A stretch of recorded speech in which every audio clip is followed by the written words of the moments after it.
Welcome back to the Michigan Business Beat, brought to you on the Michigan Business Network. I'm Chris Holman, and we're coming to you today from a beautiful venue and a beautiful day.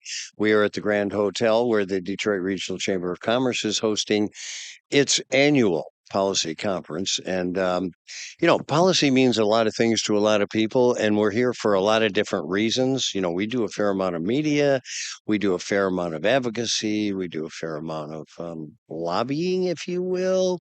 So why are you here, Brandy Johnson, who's the head of the actually Community College Association of Michigan? I am here to advocate for more opportunities for our students that attend our 31 colleges, 28 public community colleges, and 3 tribal colleges, literally in every corner of the state, to ensure that they have an affordable pathway to a post-secondary degree or credential that really is the currency that they need to enter the labor market and have a shot at the middle class. It's interesting because I've actually have experience at all levels, and certainly one of the most entertaining and one of the most interesting was as a dean at a community college in Lansing. And I have to say, when you go back in their history and realize why they were started, it's very applicable still today. That's right. And their roles have, I think, evolved as the economy has evolved. So historically, many students attended community college as an affordable way to get some credits before they transferred to a 4-year university.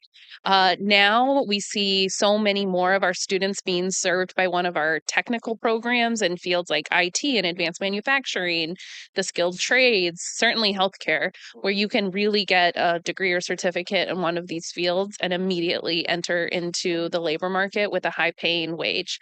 But our colleges also do a ton of customized employer driven workforce development. Great infrastructure to partner with employers to ensure that their employees have the training that they need, particularly in emerging industries like in mobility and semiconductor technology. That's where colleges have really stepped up to fill that gap. Well, they have, and they stepped up originally. I think they were originally put into play when guys came back from World War II and they needed training. That's right. And again, so many of them have aspirations of pursuing a 4-year university, which is great. We take a lot of pride in the transfer work that we do, having really solid agreements with our 4-year institutions, both public and private across the state, ensuring that all of the credits that a student earns at community colleges are honored and respected by the universities, so that they have an affordable path to a bachelor's degree. Well, and generally speaking, they are. And especially if you get that associate's degree with it, they're kind of protected and they do move on. And I don't think people realize the affordability of it and the ability to go wherever you want to. One of my favorite stories is a friend of my daughter's who went to LCC for 2 years and went right into the business college at the University of Michigan. Yeah, and we are hopeful. And one of the big reasons why we are here is that college is going to get a whole lot more affordable for individuals that are coming right out of high school. So the governor proposed the Community College Guarantee. This is a recommendation that came out of the Grow Michigan Together Council to create a P14 publicly funded system.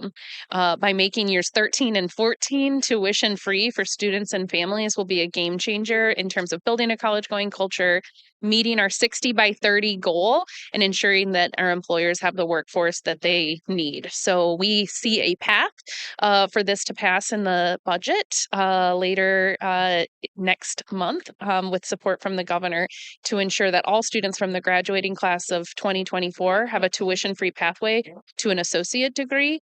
All they need to do is complete the FAFSA, but I think we will get this across the finish line. Well, and knowing the governor as I do, I think you're going to get full support there. She is a big one on. We've got to educate tomorrow's workforce, especially. That's exactly right. She, her administration has been incredibly supportive of college affordability policy, and now Michigan, yeah, all the other states are really taking notice about what Michigan is doing.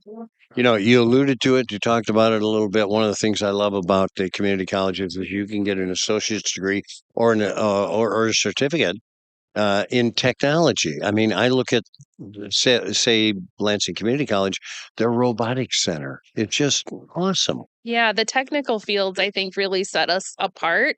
But yes, in mechatronics and robotics, I mentioned, mobility. We're training the next generation of EV workers in Michigan as battery techs and EV charging station installers. I mean, really, jobs that we would have never thought are jobs Yeah. 20 years ago, 10 years ago, 5 years ago. Yeah. And the colleges are really stepping up to provide that training. Yeah, no, you're absolutely right. And the other thing I love about the community colleges, they work closely with the businesses around them. They include them in what are your needs? How can we help? They're hyper responsive to the labor market demands of their individual communities. And that labor market is a lot different up at Bay College in Escanaba than it is at Henry Ford College in Dearborn, as it is Grand Rapids Community College on the west side of the state. And so by being really hyper responsive, sort of in tune to the needs of the employers, ability to stand up customized training, they're really an integral part of our larger workforce development system. Well, and so are you, Brandy Johnson, head of the Michigan Community College Association. Thanks for all you do. And boy, keep those cranking good people out. We need them. We absolutely will. Have a great day. You too. Excellent. Chris Holman, and you're watching the Michigan Business Beat on the Michigan Business Network. And we are coming to you from the Grand Hotel on Mackinac Island, where the Detroit Regional Chamber of Commerce is having their annual policy conference. We'll be right back with more.